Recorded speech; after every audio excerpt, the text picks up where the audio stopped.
vai falar sobre a obra do Espírito Santo. Vai falar também a tristeza do discípulo será transformada em alegria. E agora ele começa a falar aqui no capítulo 17, né? Depois de dizer isso, o que eu falei agora, ele vai dizer: Pai, chegou a hora. Que hora é essa, irmão, que chegou? Muitas vezes, em outras conversas, Jesus com Maria ou Jesus com seus discípulos, dizia que a hora dele não tinha chegado ainda, né? Mas agora, com os seus discípulos, ele orando ao Pai: Pai, chegou a hora. Chegou a hora. Não tem como. Chegou o que a hora, irmão? Do martírio de Cristo, do sofrimento. Chegou a hora da consumação. O plano da redenção, irmãos. Jesus está partindo para o Calvário. Jesus está para entregar a sua vida por amor a nós. Ele está entregando, tá? Ninguém tirou. Ele está doando a vida dele em favor de nós, pecadores, falhos, irmãos. Então chegou a hora para que a redenção fosse consumada, né? Aí, aqui no versículo 2 ele vai falar sobre: pois deste autoridade sobre toda a humanidade, para que conceda a vida eterna a todos os que lhe deste. Autoridade sobre toda a humanidade. Todo o poder me foi dado nos céus e na terra. Quem deu esse poder para Jesus? O próprio Deus. Ele tem autoridade. A salvação de todos os homens está na mão de Cristo. Não há outro meio de ser salvo. Quer ser salvo? É por meio de Jesus Cristo. Deus não tem outro plano. Não existe dois planos de salvação. A autoridade foi dada para Jesus. Você quer ser salvo? É por meio de Jesus. A autoridade foi dada por Deus a ele. Como eu disse, não tem, mas não tem jeito. Não, é por Jesus. A nossa salvação vai passar pela cruz do Calvário, irmãos. Então, se você quer ser salvo, é confessando a Jesus como o único e suficiente Salvador. Não é nada mais, não é outro, é Jesus. Ele é o caminho, como ele disse aqui também, ele é o caminho, a verdade e a vida. Ninguém vai ao Pai se não for por ele. Então, não tem outra. A autoridade foi dada para ele e é só por ele que nós podemos ser salvos. E no 3 ele vai falar: esta é a vida eterna, que te conheçam, o único Deus verdadeiro, e a Jesus Cristo, a quem enviaste. Temos que conhecer o Filho e também o Pai. Conhecer Deus, irmão, conhecer Deus e não conhecer o Filho, é como conhecer um ser que nós devemos temer Deus. Nós falamos com jovens sobre transcendência e imanência, né? Deus transcendente. Quando a gente fala em Deus, está tão longe, né? Tão longe, parece inalcançável, mas ao mesmo tempo que esse Deus ele está tão longe, transcendente, ele está tão perto. O Deus que mora em nós, através do Espírito Santo, né? O Espírito Santo é imanente, ele está próximo de nós também. Conhecer o Filho, se a gente conhecer Deus e não conhecer o Filho, é como conhecer um ser que devemos temer, sem ousar nos aproximar. Como é que nós chegamos diante de Deus? Por intermédio de Cristo. Ele nos deu esse livre acesso. Na cruz do Calvário, o véu do templo se rasgou. Antigamente, nós precisaríamos de um sumo sacerdote para oferecer sacrifício, tudo para a expiação dos nossos pecados. Hoje não. Pecou? Chega diante de Deus. Foi dado esse acesso. Na cruz do Calvário nós recebemos esse acesso para chegarmos diante de Deus. Então, devemos conhecer o Pai, mas também devemos conhecer o Filho. O Filho é aquele que vai dar-nos acesso até chegarmos diante de Deus. Louvado seja Deus por isso, irmão. Então, não tema, não tem outro acesso, tá, irmão? Não é por isso, não é por essa, não é por Jesus Cristo. Esse é o acesso que nós temos ao Pai. O livre acesso. Irmãos, que privilégio é esse nosso, irmãos? Que privilégio é esse? De nós podermos chegar diante de um Deus, aquele que criou céus e terra, aquele que com o poder da tua palavra criou tudo que existe. Nós podemos chegar diante dele. Nós podemos chegar diante dele e falar com ele, e ter a certeza que ele nos ouve e que ele responde às nossas orações. Louvado seja Deus por isso, irmãos. Ele não é um Deus que está assim, você fala, não. Ele ouve, irmão. Ele ouve. Eu não sei se é no Salmo, alguma coisa que fala que até mesmo, tem até uma música, ele se inclina para nos ouvir, irmão. Ele ouve a sua oração nunca vai ser em vão, irmãos. Pode orar, ele está ouvindo. Não sei se vai ser atendido a todos os seus pedidos, né, irmão? Mas ele está ouvindo, ele sabe o que é bom para você. Tem vezes que a gente pede coisa, né, irmão, que muitas vezes vai até nos atrapalhar, então ele não concede, porque ele sabe de todas as coisas, né? Glorifica-me junto a ti, que é no versículo 5, diz assim: e agora, Pai, glorifica-me junto a ti, com a glória que eu tinha contigo Antes que o mundo existisse, antes que houvesse mundo, Cristo estava lá. Como a gente sempre diz, Jesus não existe, Jesus ele é. Ele é, irmãos, ele é. Para existir precisa ter início. Ele é eterno. Ele, Deus Pai, Deus Filho e Espírito Santo, ele está na eternidade, coiguais e coeternos, amados irmãos. Então, desde antes que o mundo existisse, o pedido de Cristo aqui é que o Pai reverta o seu autoesvaziamento. Amados irmãos, eu vou ler Filipenses 2, de 5 a 7, que diz assim, para a gente poder entender esse autoesvaziamento. Filipenses 2, de 5 a 7, diz assim: seja a atitude de vocês a mesma de Jesus Cristo, que, embora sendo Deus, não considerou que o ser igual a Deus era algo que se devia apegar-se, mas esvaziou-se a si mesmo, vindo a ser servo, tornando-se semelhante aos homens. Ele auto se esvaziou, ninguém esvaziou. O Senhor, pensa, irmãos, nós estamos dando aula para os jovens sobre a doutrina de Cristo. Pensa numa coisa, próprio Deus, na pessoa do Filho, se esvaziou, né? Se esvaziou da sua grandeza, de tudo aquilo que ele era, e se encarnou em um bebê, em uma criança tão frágil, amados irmãos, tão frágil, né? Tão suscetível a qualquer coisa. O próprio Deus, Criador do céu e da terra, através da pessoa do Filho, se encarnou naquele bebezinho, irmão, tá? Isso foi a maior, eu acho que é a maior humilhação. Eu acho que foi isso, o próprio Deus se transformar né? Vir até a terra como nós, né? Como seres humanos. Eu acho que essa humilhação de Deus, e aí tem até uma frase que eu falei para os jovens também, é que ninguém desceu tão baixo quanto Jesus, porque ninguém veio de tão alto. Tamanha humilhação do nosso Deus. Ninguém desceu tão baixo, porque ninguém veio de tão alto. Então essa é a humilhação, ele se esvaziou. Então o que ele está pedindo aqui, irmão? Eu achei interessante que, lendo os comentários do Carlson aqui, que ele fala como ele fala assim, glorifica-me, que no contexto do texto original aqui, significa cobrir de esplendor. É como se Jesus estivesse falando, Senhor, Pai, eu me esvaziei tanto, agora, Pai, me cobre com esplendor de novo, que eu tinha com o Senhor aí na eternidade.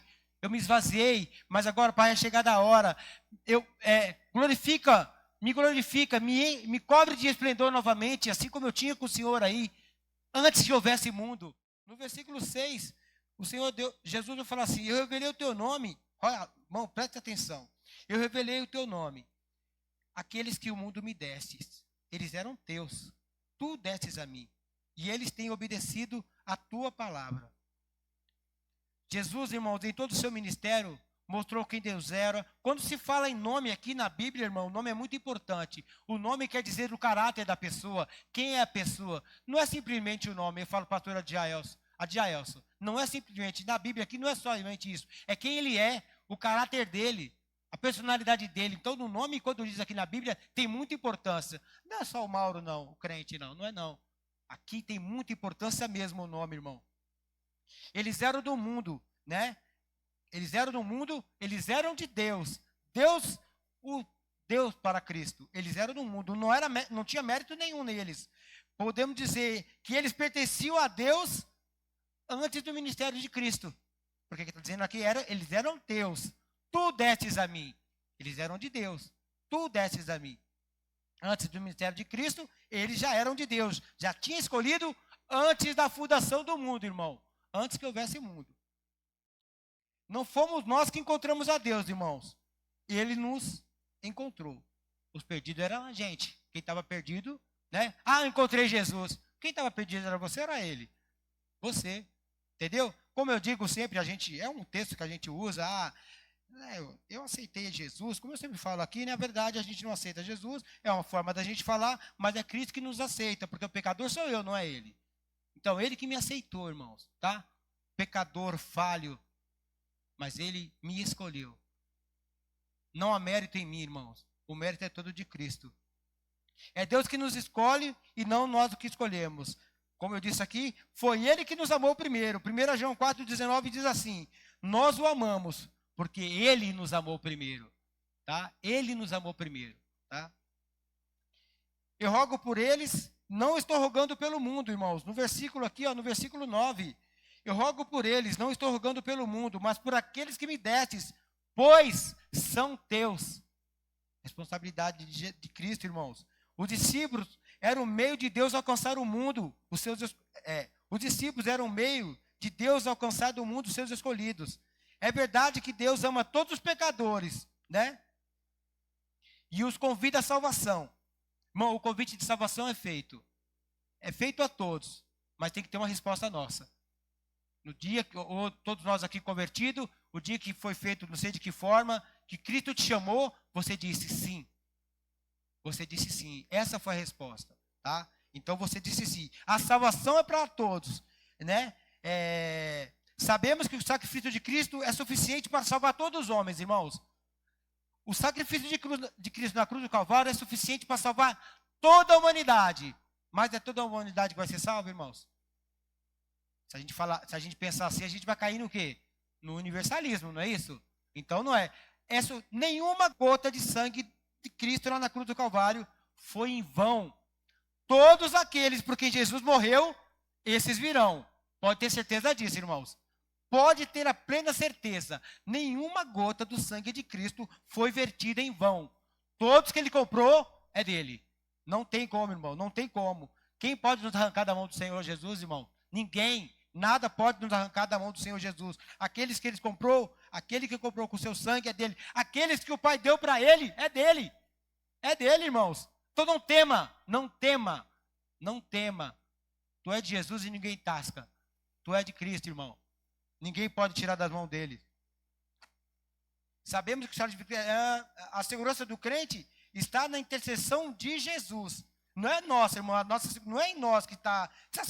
Se minha salvação dependesse de mim, estava perdido. Amanhã já era, irmão. Amanhã, sinto muito, mas era. Mas a intercessão, a segurança do crente está na intercessão de Jesus. Hebreus 7, de 25 a 26, diz assim, irmãos. Hebreus 7, 25 a 26 diz: portanto, ele é capaz de salvar definitivamente aqueles que por meio dele aproximam-se de Deus, pois vive sempre para interceder por eles. 26. Ele é de um sumo sacerdote como este que precisamos, santo, inculpável, puro, separado dos pecadores, exaltado acima dos céus. Ele é o sumo sacerdote, irmão. É ele que intercede por nós, tá? É ele que intercede pela tua vida. Por isso que tu permanece. É por isso que tu desviou ainda. É por isso que tu não parou pelo caminho. Porque nós temos um intercessor junto a Deus, nosso Senhor Jesus Cristo. Versículo 11, amados irmãos. Não ficarei mais no mundo, mas eles ainda estão no mundo. Eu vou para ti. Pai Santo, protege em teu nome, o nome que me desses para que seja um. Com a presença de Cristo em sua pessoa física, os discípulos... com a presença de Cristo em sua pessoa física, os discípulos vão contar com a presença do Espírito Santo para enfrentar as tentações e as provações do mundo. Nós vemos que quando Cristo falou que ele ia, os apóstolos ficaram tristes, né? Mas como eu disse aqui no começo, Jesus falou, é preciso que eu vá para que o Consolador venha, né? O Emmanuel, né? O Deus conosco, agora é o Deus em nós, através da pessoa do Espírito Santo, que mora em cada crente que está aqui presente hoje, irmão. Amém?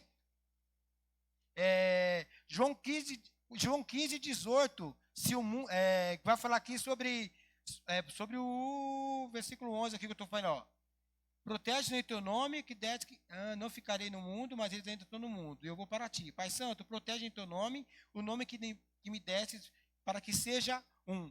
João 15, 18, né, irmão, diz que, por que precisa dessa proteção? Porque o mundo, se o mundo os odeia, tem em mente que antes me odiou. Irmão, a igreja, nós como igreja, se o mundo estivesse agradando de nós, algo está errado. Algo está errado. Portanto, se você vê na mídia, muitos crentes na mídia, cantor gospel, algo está errado, irmãos. Algo está errado. A igreja tem que incomodar o mundo. A igreja tem que incomodar os pecadores. Se você vê, não, mas o crente está lá. Irmãos, pensa bem. A novela da Sete acho que vai na fé, não sei o nome. Fala de coisa de crente, é coisa de crente. Mas vai ver o que os crentes fazem lá. Então, irmão, não tem como. O mundo, se estiver agradando, se a igreja não estiver incomodando, algo está errado. A igreja aqui tem que incomodar sim. A igreja tem que incomodar sim, irmãos. Se o mundo estiver muito contente com a igreja não tem como. Não, algo está errado. Então vamos, né, ficar atentos com isso.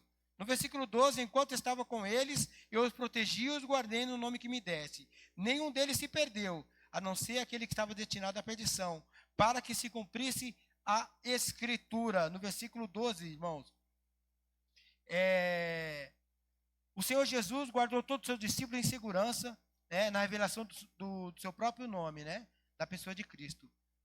E ele vai falar aqui, irmãos, que sobre Judas, né, só um que se perdeu. Irmãos, Jesus não falhou. A oração de Jesus aqui é pelos seus discípulos, tá? Aqueles que verdadeiramente eram seus discípulos, né? Porque ele está falando, eu os guardei em teu nome. Ah, então o que aconteceu com Judas? Jesus falhou? Não. Ele já estava perdido na Escritura, irmãos. A não ser aquele que estava destinado à perdição, para que se cumprisse a Escritura. Judas nunca pertenceu a Cristo. Não foi dado pelo Pai. Não foi dado a Jesus pelo Pai. Judas nunca creu em Cristo. Judas, irmãos, não foi um crente que perdeu a salvação. Ah, Judas estava com Jesus, ele devia ser crente lá, estava no meio de tudo, viu os milagres de Jesus, viu tudo. Judas perdeu a salvação? Não, irmãos. Judas não foi um crente que perdeu a salvação, e sim um incrédulo que fingia ser salvo. Que fingia ser salvo, né? Ele não foi. Então, Judas não perdeu a salvação, ele nunca foi salvo. Porque salvação não se perde, irmão. Porque quem conquistou ela foi Cristo, não foi você. Para que se cumprisse as Escrituras, né? Salmo 109, irmãos. Salmo 109, 8. Pode ser, irmão, que esteja se referindo às Escrituras. É isso aqui, ó. Salmo 109, 8 diz assim: seja a tua vida curta e outro ocupe o seu lugar. Salmos 41, 9 diz assim também, que pode ser isso que Jesus está falando aqui. Salmo 41, 9. Até o meu melhor amigo, em quem eu confiava e que partilhava do meu pão, voltou-se contra mim. Dele a tua palavra e o mundo os odiou. É o versículo 14 aqui, irmão. Deles a tua palavra e o mundo os odiou.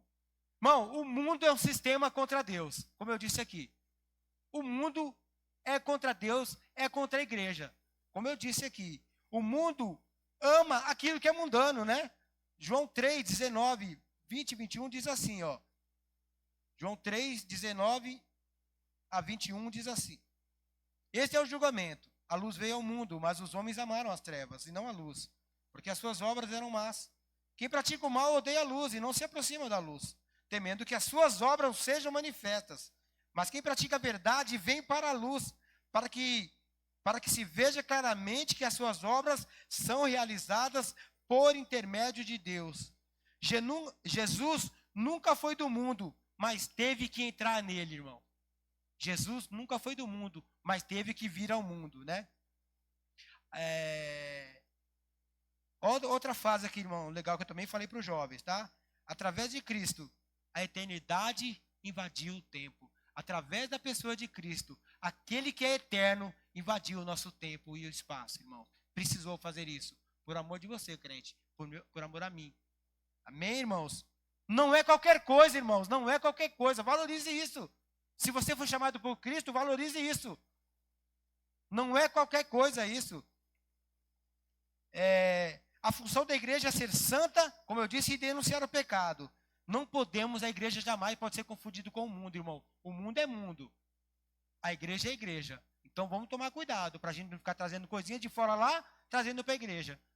É o contrário, nós é que temos que influenciar o mundo lá fora. A igreja tem que ser luz. A minha oração sempre aqui para essa igreja, para a igreja Batista de Imagem, é que essa igreja aqui seja uma igreja relevante. Não seja apenas mais uma igreja como todas que nós estamos aqui. Seja mais uma.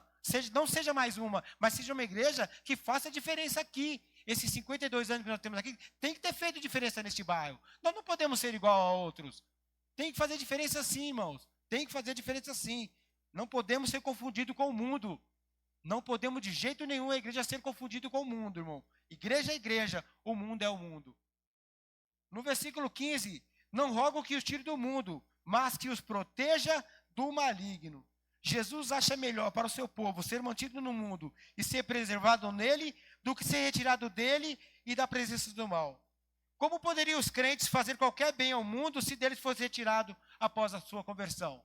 Mauro se converteu, céu. Pastor Adiel se converteu, céu. Aí, e aí? Não, o Senhor Jesus, e a gente vai testemunhar de Cristo, vai levar a palavra dele. Aqui, por Cristo.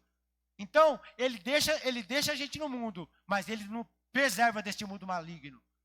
Ele nos preserva, ele não dá escape deste mundo. Então, alguns comentaristas dizem aqui que pode ser até que que Jesus leu os pensamentos dos discípulos. De repente eles estavam querendo partir, né? Mas não, eles vão ficar aqui no mundo para fazer a diferença aqui onde é o que nós estamos fazendo a diferença aqui. Porque seria muito fácil se converter, céu. Se converter o céu, e aí? Não, vamos ficar aqui neste mundo aqui. Nós vamos testemunhar desse Cristo maravilhoso, irmãos, em nome de Jesus. O maligno é o inimigo das nossas almas. Ele é real. Irmão, a coisa mais que o diabo quer fazer é para achar que ele não existe e que o inferno também não existe. Muita gente fala, o diabo não existe, o inferno também não existe. Essa é a maior mentira do próprio diabo. Porque o diabo existe e o inferno também existe. E lá é o lugar dele. E daqueles que não creram. Daqueles que não vão confessar Jesus.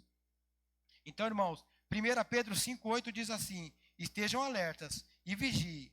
O diabo, o inimigo de vocês, anda ao redor, como leão, rugindo e procurando quem possa tragar. Então nós devemos ser vigilantes o tempo todo.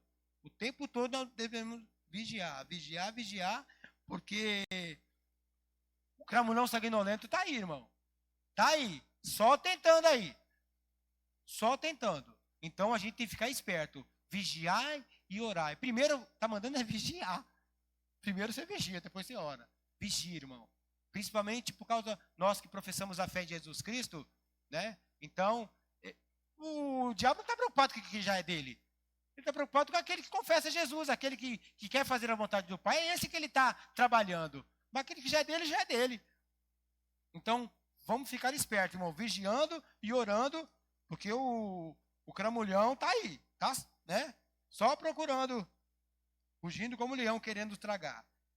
Versículo 17, irmão, diz aqui, ó, santifica-os na verdade. A tua palavra é a verdade. Irmão, sem o conhecimento da palavra, né, não há santificação, não há crescimento espiritual. É por isso que o nosso pastor aqui sempre fala, irmãos, leia a Bíblia, irmãos, estudem, irmãos, se apeguem às Escrituras, irmãos, a igreja não pode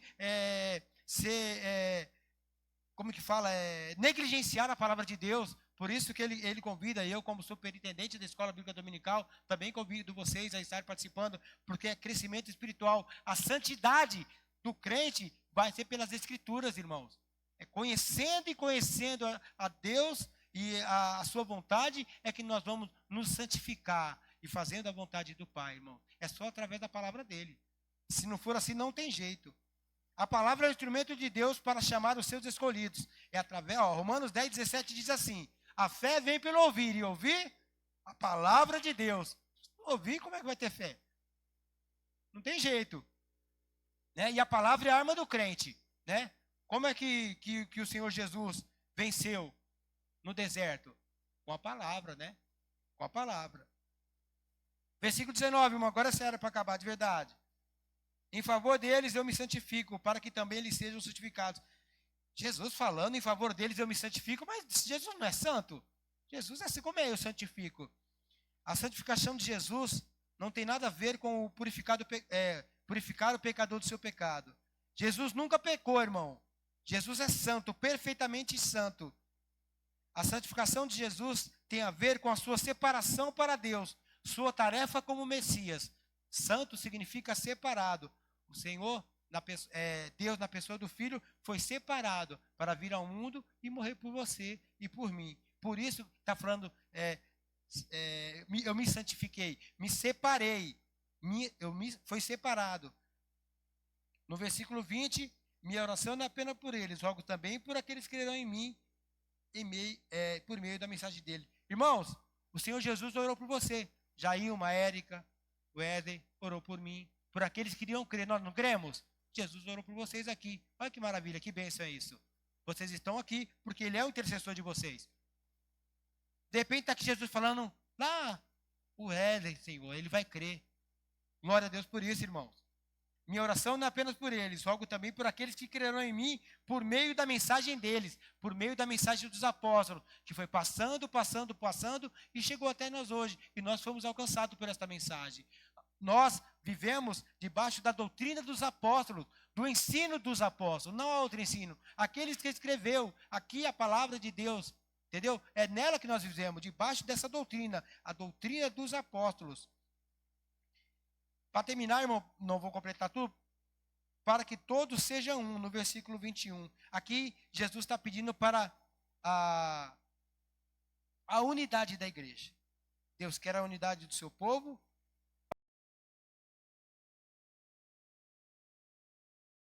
Para a unidade que nem existia, a gente está querendo, a Batista vai se unir com a congregação, se unir com a Assembleia de Deus, porque nesse tempo nem existia denominação. Não é isso. E também não está falando de ecumenismo também, não é isso. Está falando assim, Deus quer a unidade do seu povo em defesa do seu evangelho, em defesa da verdade. O povo tem que se unir em defesa da verdade, é isso. Não é unir, a gente acha unidade, não é isso. Vai formar uma única igreja, não é isso. Estamos muitas vezes desperdiçando nosso tempo com contendas, ao invés de combatermos o pecado e o mal. A gente está com briguinha dentro da igreja, ao invés de combater o pecado, ao invés de combater o mal, a gente fica nos contendendo, crente contra crente, muitas vezes rachando em denominações. Aqui, eu estou aqui, o Mauro está começando a pregar aqui, de repente eu vou fazer já, né? Contra o pastor de Jaelson, alguns irmãos que me seguem, já vou abrir uma igrejinha para mim, né? Tem um monte de gente que faz isso, irmãos, infelizmente. E isso envergonha o Evangelho de Cristo. Envergonha o Evangelho de Cristo. Então temos que vigiar o tempo todo para que isso não aconteça. Estamos muitas vezes dando oportunidade para... Olha, irmão, estamos muitas vezes dando oportunidade para os incrédulos dizerem: quando vocês resolverem suas divergências internas, quem sabe nós vamos crer? Porque muitas vezes nós estamos dando mau testemunho para os incrédulos daí fora. Vocês nem se entendem, como é que pode?